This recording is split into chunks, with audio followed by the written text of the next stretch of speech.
Bueno, se había propuesto la audiencia para efectos de que el Ministerio Público formalizara la investigación. Señora fiscal, ¿va a formalizar la investigación?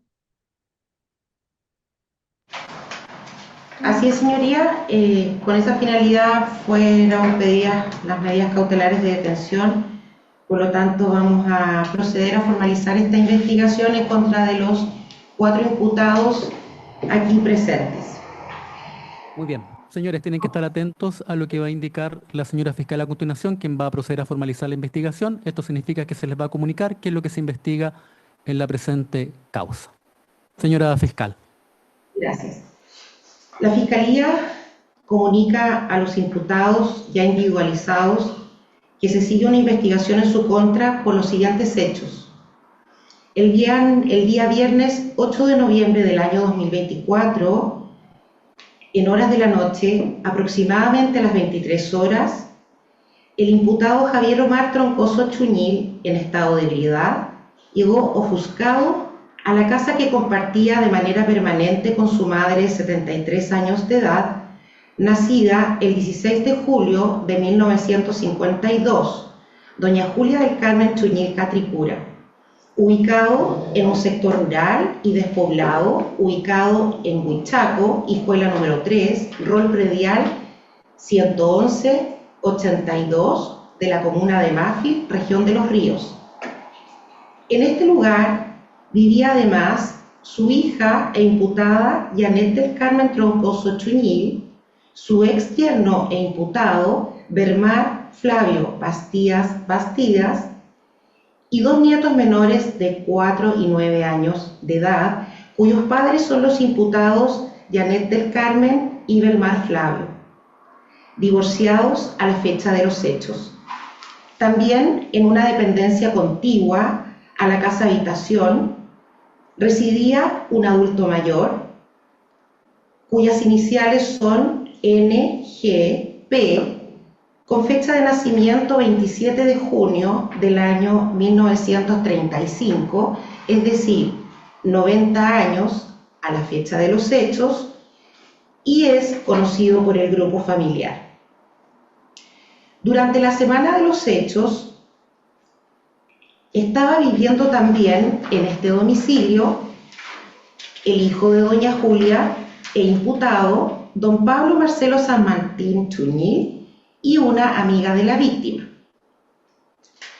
En tales circunstancias, el imputado Javier Omar, mientras que el resto del grupo familiar referido se encontraba en el interior del inmueble, todos despiertos y juntos en el living comedor, con la finalidad de sustraer especies y con ánimo de lucro, se abalanzó sobre el adulto mayor de iniciales NGP, exigiéndole la entrega del dinero en efectivo que éste mantenía en su poder, producto del cobro de su pensión, el que ascendía a la suma aproximada de 212.000 pesos, que todos los meses cobraba por caja, lo que era de conocimiento de los imputados.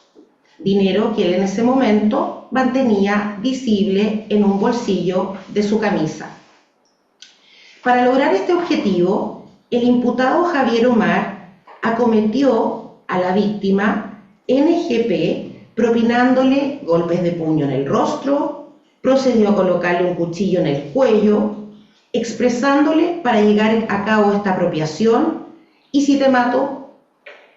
Momento en el cual doña Julia del Carmen Chuñil Catricula intervino, produciéndose un forcejeo entre ella y su hijo Javier Omar, quien también la amenazó con darle muerte.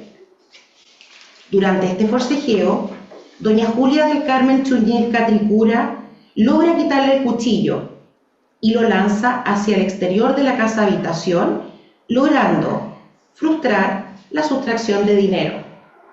Acto seguido, la situación de violencia se intensificó y el imputado Javier Omar, conociendo la relación que lo liga a su madre y con ánimo de darle muerte, procedió a golpearla actuando a traición y sobre seguro, aprovechando las oportunidades materiales dada la situación de indefensión en la que se encontraba doña Julia del Carmen, por su edad, condiciones físicas, ya que padecía de artrosis de cadera, obesidad y diabetes, y por el hecho de pensar que no sería atacada en presencia de sus otros hijos también presentes en el lugar, lo que contribuyó a la imposibilidad absoluta de repeler el ataque.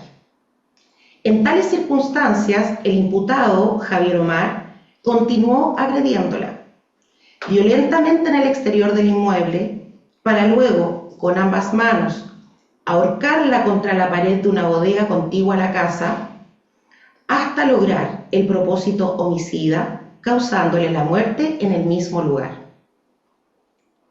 Mientras Javier Omar ejecutó ambos hechos, los tres imputados restantes, es decir, sus hijos Pablo Marcelo y Anet del Carmen, junto a su exyerno Belmar Flavio, se encontraban presentes en este domicilio,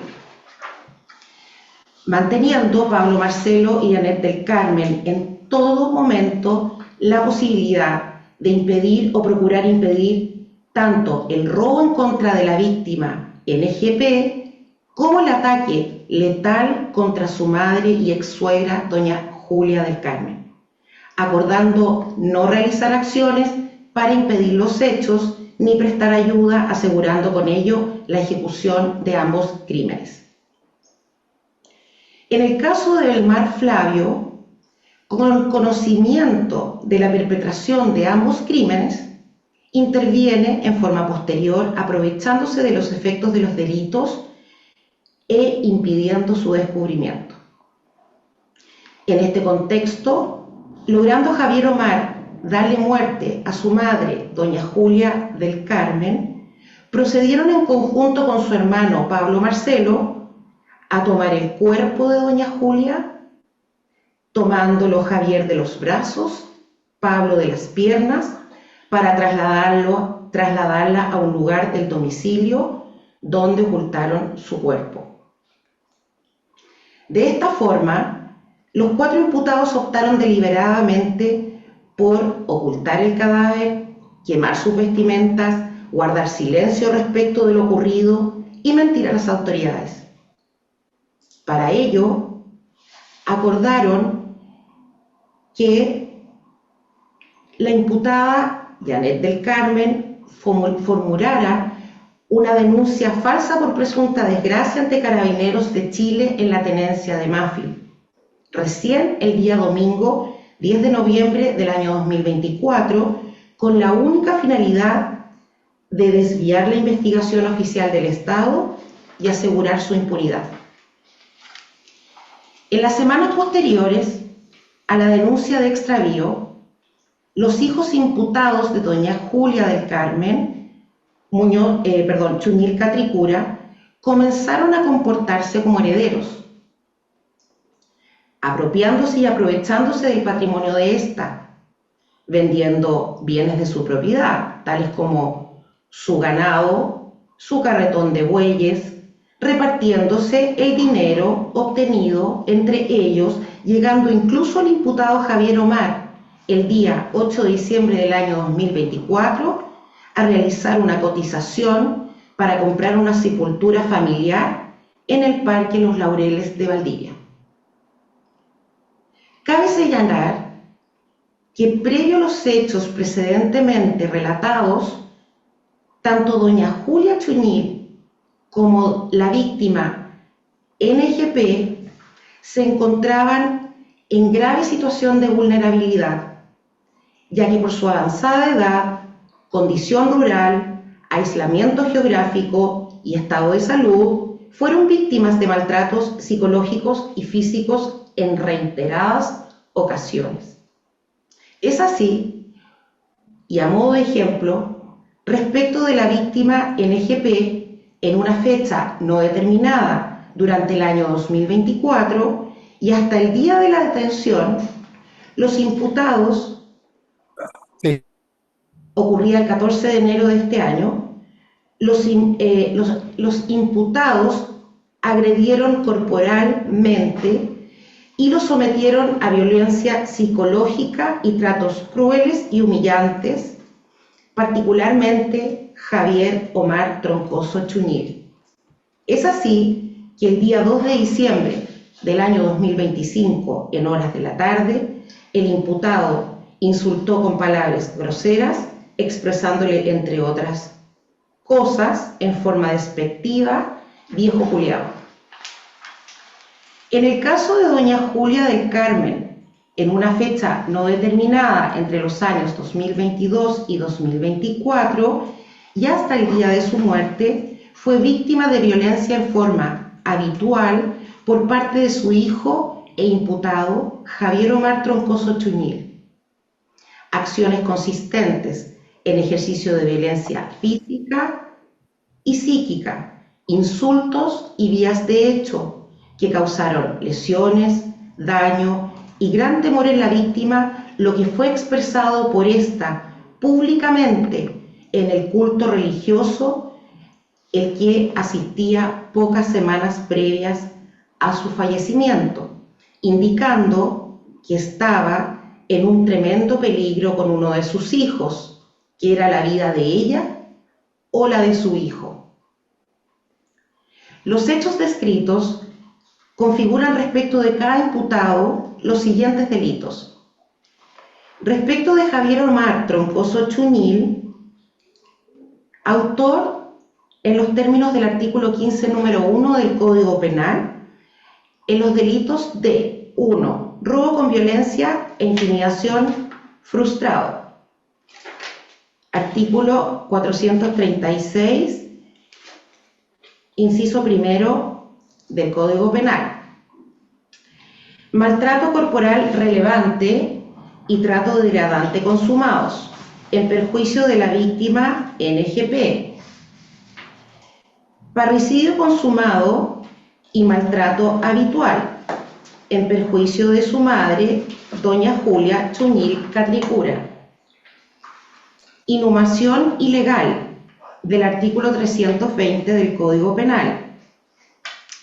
Respecto de doña Janet del Carmen Troncoso Chuñil, como autora, en los términos del artículo 15, número 1, parte final del Código Penal, en los delitos de robo con violencia e intimidación frustrado, en perjuicio de la víctima NGP, parricidio consumado, en perjuicio de su madre, doña Julia del Carmen Chuñil Catricura. En cuanto al imputado, Pablo Marcelo San Martín Chuñil, como autor, en los términos del artículo 15, número 1, parte final del Código Penal, en los delitos de robo con violencia e intimidación frustrado, en perjuicio de la víctima NGP. Parricidio consumado, en perjuicio de su madre, doña Julia del Carmen Chuñil Catricura. Inhumación ilegal, del artículo 320 del Código Penal. Respecto del imputado Belmán Flavio Bastidas, como encubridor, en los términos del artículo 17, número 1 y número 2, parte final del Código Penal, en los delitos de robo con violencia e intimidación frustrado, en perjuicio de la víctima NGP, homicidio calificado consumado, en perjuicio de su ex-suegra, doña Julia del Carmen Chuñil Catricura, por concurrir en la forma de comisión la calificante de alevosía en los términos del artículo 390, número 1 del Código Penal. También la Fiscalía estima concurrentes las siguientes circunstancias agravantes que rodean a estos hechos. Conforme al Código Penal, artículo 12, las siguientes. 1. Alevosía. 5. Abuso de la superioridad de la fuerza. 9. Añadirle ignominia a los efectos del delito. 12. Actuar de noche o en despoblado. 18. Cometer el delito en la morada de la víctima. Un momento para completar con respecto al tipo penal de maltrato corporal relevante, se citan como fuente normativa el artículo 400 bis 403 bis del Código Penal, trato degradante 403 ter, en cuanto a maltrato habitual, artículo 14 de la Ley 20.066, en el caso del parricidio, artículo 390. Eso es, magistrado, la formalización de la Fiscalía.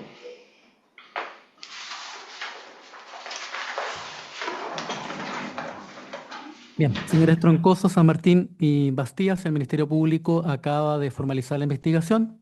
Como se les indicó, esto implica que la Fiscalía le está informando qué es lo que se está investigando en la presente causa.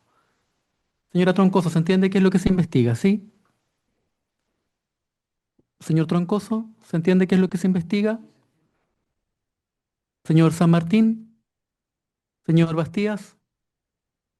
Muy bien. ¿Las defensas alguna observación o precisión que requerir? No por mi parte, magistrado. ¿La defensa particular? Sí, magistrado, no alcancé a anotar bien todo. Entonces, en la parte donde empezaron a describir los hechos, dice, durante los hechos estaba viviendo Pablo y una amiga de la víctima. Y luego paso yo a la parte donde dicen tales circunstancias, Javier con la finalidad de sustraer especies y con ánimo de lucro se abalanzó sobre el adulto mayor. No logro saber si esto sucede dentro o fuera de la casa. Eso que no entendí, fiscal. Muy bien. Señora fiscal. Dentro de la casa. Ya. Eh, Y luego cuando usted empieza a describir la parte donde dice que Javier procedió a golpear la traición y sobreseguro, también es dentro. ¿Todo sucede dentro? En el exterior de la casa. Ah, ya. Entonces, la situación de violencia se intensificó y ahí, para poder comprender lo que sucede después, sucede fuera, ¿sí? Sí, concretamente la agresión a doña Julia que le causa la muerte es afuera. Ya. Em, eh,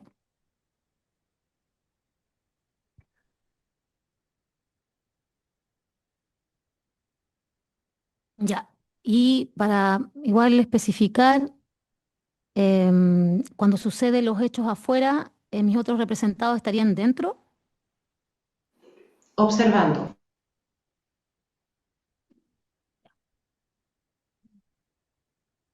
Bueno, parece que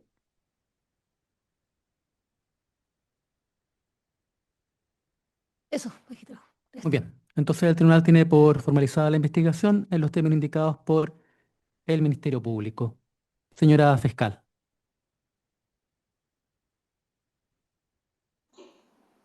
Gracias. Le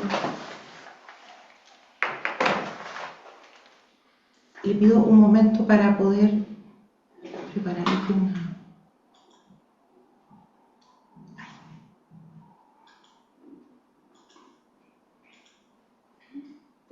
Sí, sí, pero todavía sí, cuando ya. Señoría, en esta etapa de la audiencia se nos habilita para poder solicitar a su señoría que mute la medida cautelar de detención a otro tipo de medida cautelar, dado que ya han sido formalizados los imputados dentro de este proceso. En ese sentido, la Fiscalía, dado los antecedentes que se han reunido y también proporcional y siendo coherentes con la orden de detención, creemos que la única medida cautelar que puede satisfacer las finalidades de este procedimiento es la prisión preventiva respecto de 3 imputados. Y hay uno en particular en el cual vamos desde ya a señalar que vamos a pedir la medida cautelar del artículo 155, letra A, de manera total, por considerar, de acuerdo a los antecedentes del proceso, que esa medida cautelar va a resultar proporcional a las finalidades que en este momento persigue el proceso, que es dar con el cuerpo de doña Julia del Carmen Chuñilca Tripura. En ese sentido, respecto del imputado don Bermar Flavio, la Fiscalía hace la petición al tribunal de mutar la detención, su situación de detención, a la medida cautelar de privación de libertad total en su domicilio.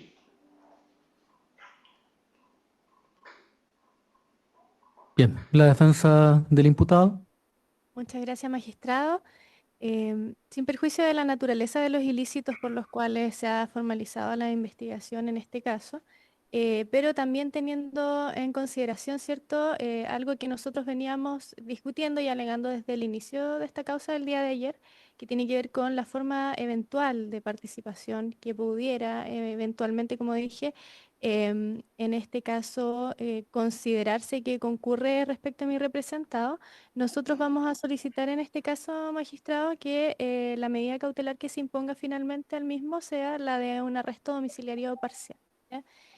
Vamos a fundar en los antecedentes que se mantienen en la carpeta investigativa esta solicitud, pero también, como dije, en los delitos por los cuales ha sido efectivamente formalizado.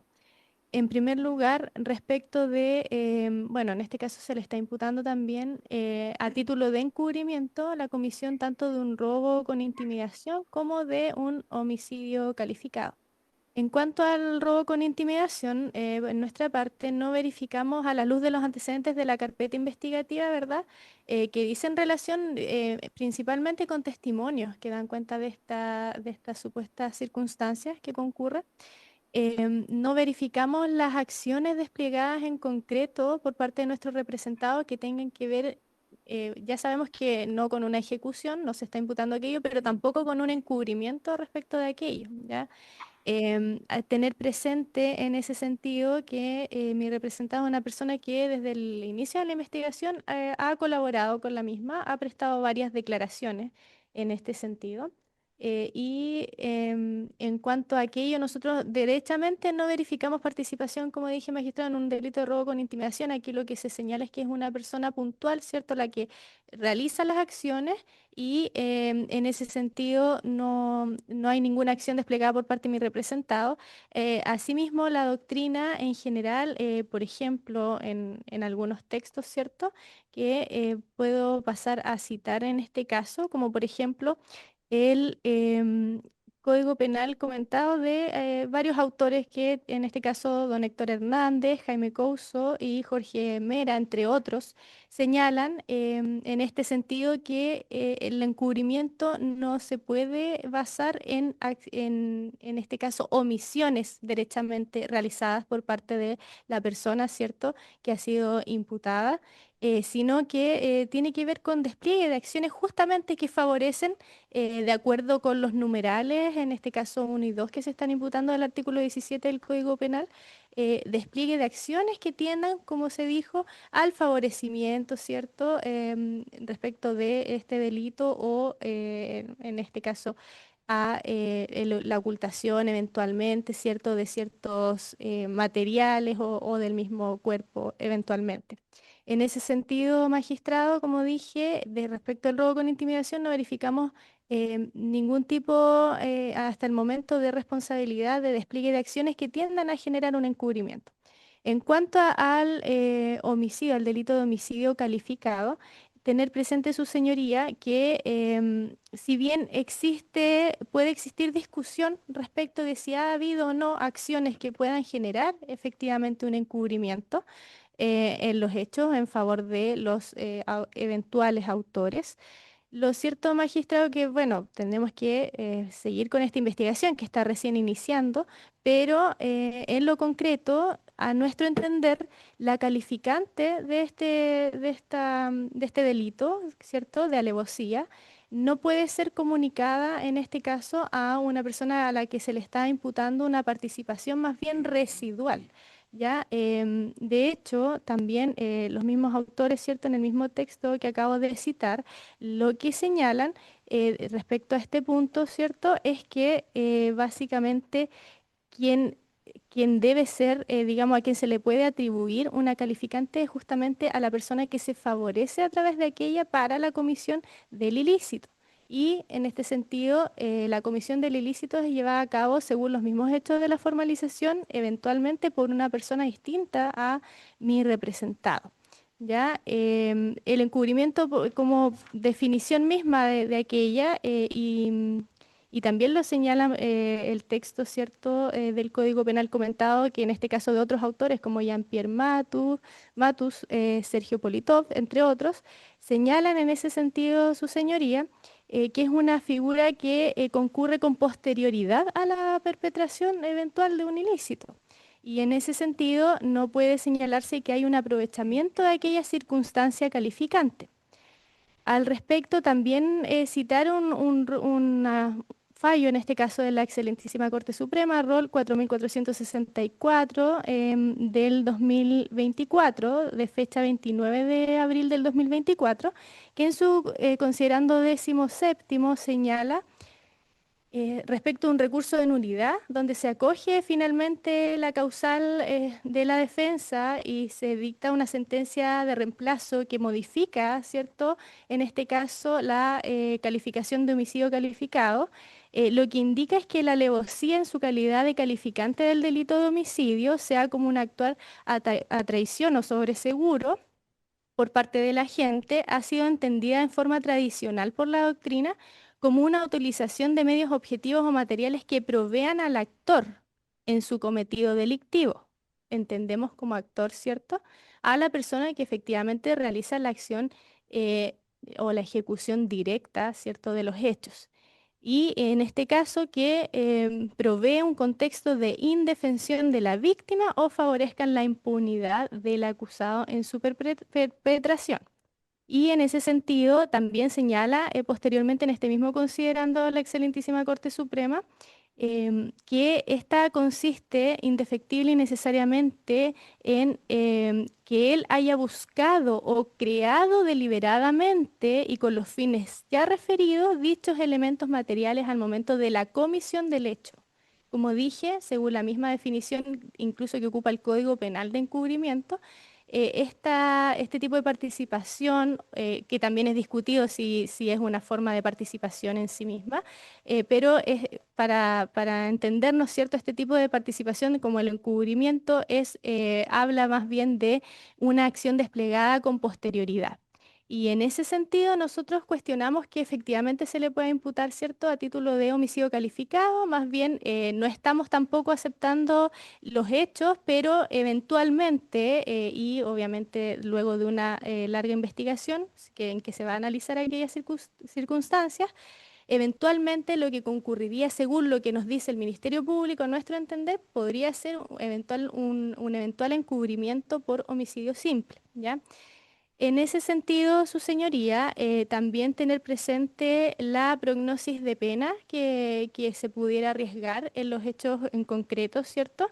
Que considerando los 2 grados de rebaja a través de este encubrimiento y el hecho de que sea un homicidio simple, a nuestro entender, ¿cierto? Conforme a lo que hemos indicado, la pena que arriesga mi representado sería una de 3 años y un día 5 años. Y por lo tanto, verificando que el mismo al momento del día de hoy, ¿cierto?, no mantiene al menos causas registradas en nuestro sistema, consideramos que este pudiera ser beneficiario para eventualmente cumplir la misma en libertad. Y por lo tanto, esta privación, si bien es una privación de libertad en el domicilio, consideramos que sea de manera total puede resultar desproporcionado, ¿cierto?, a la luz de la pena que se arriesga. Ahora bien, en el caso de que vuestra señoría considere que la calificante sí concurre en el caso concreto, lo cierto, magistrado, es que aquí ni siquiera hemos estado considerando la posibilidad de atribuir circunstancias modificatorias que tiendan a beneficiar a mi representado, como pudiera ser la irreprochable conducta anterior, así como la colaboración sustancial en el esclarecimiento de los hechos, considerando, como dije, que mi representado en toda esta investigación ha prestado colaboración, ha prestado declaraciones para el Ministerio Público. De hecho, por ejemplo, la de 5 de diciembre del 2024, mi representado declara, ¿cierto?, qué es lo que él sabe respecto de los hechos. No voy a ahondar mayormente en aquello, pero nos parece que a todas luces, y creo que es algo que no se puede negar por parte del Ministerio Público, que mi representado ha prestado colaboración. Podemos discutir si esto se podría entender eventualmente de manera calificada o no.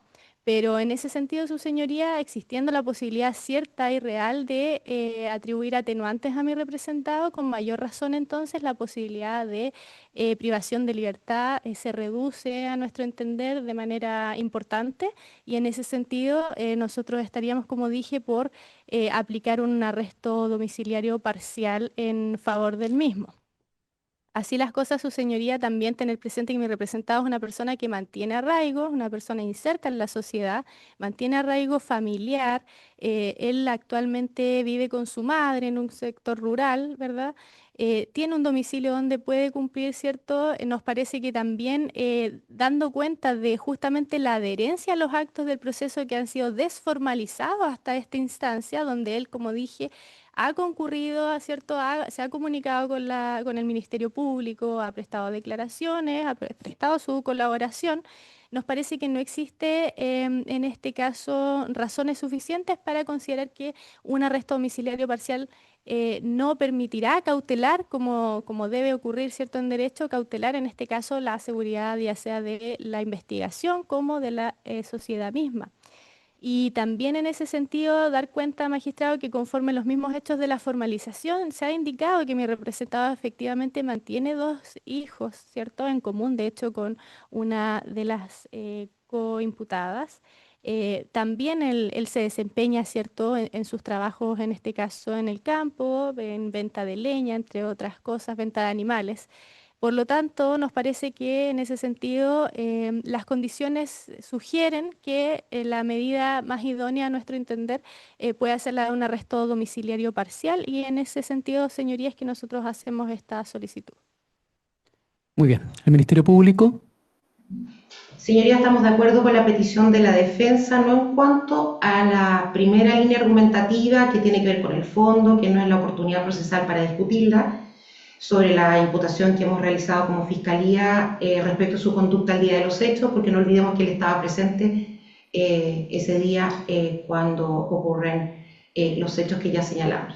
Sin embargo, hay argumentos que expuso la defensora que tienen que ver con el arraigo, que como Fiscalía durante todos estos meses de investigación, más de un año, estamos de acuerdo que hay arraigo. También por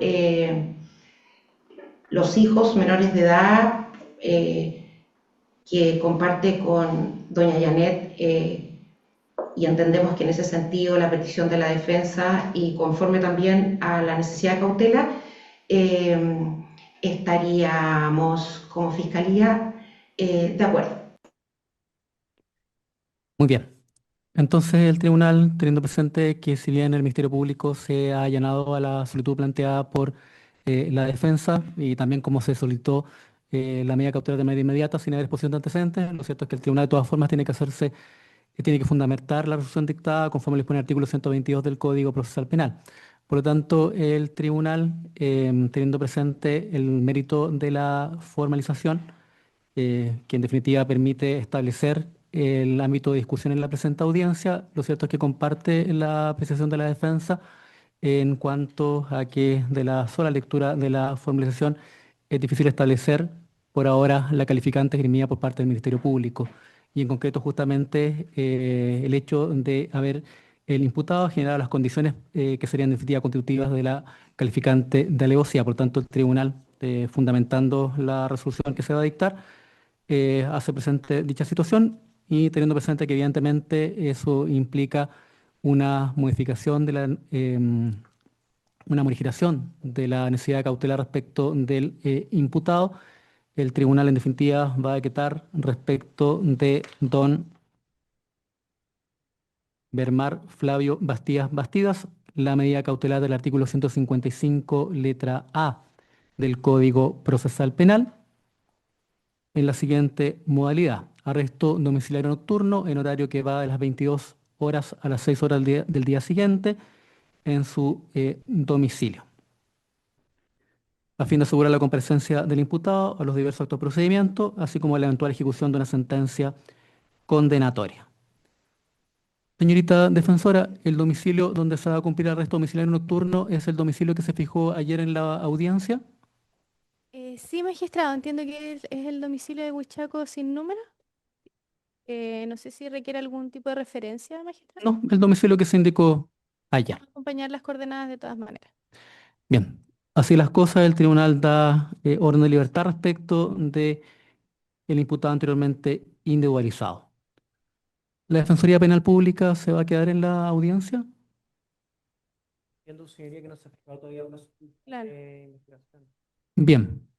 Eh, Sin perjuicio de ello, solicitaría que se pueda retirar mi representado. De manera inmediata, dada la orden de libertad, por supuesto. Ya. Bien, entonces el tribunal, justamente para efectos de que se retire el imputado de la audiencia, teniendo presente todo el despliegue de gendarmería que existe, va a dictar un receso de 10 minutos. Señoría, lo que pasa es que me acompaña el postulante de la unidad de estudio regional. Y él va a solicito que se autorice para que él pueda pasar y acompañar a don Belmar para retirarlo y para poder llevarlo al domicilio. Ya, muchas gracias.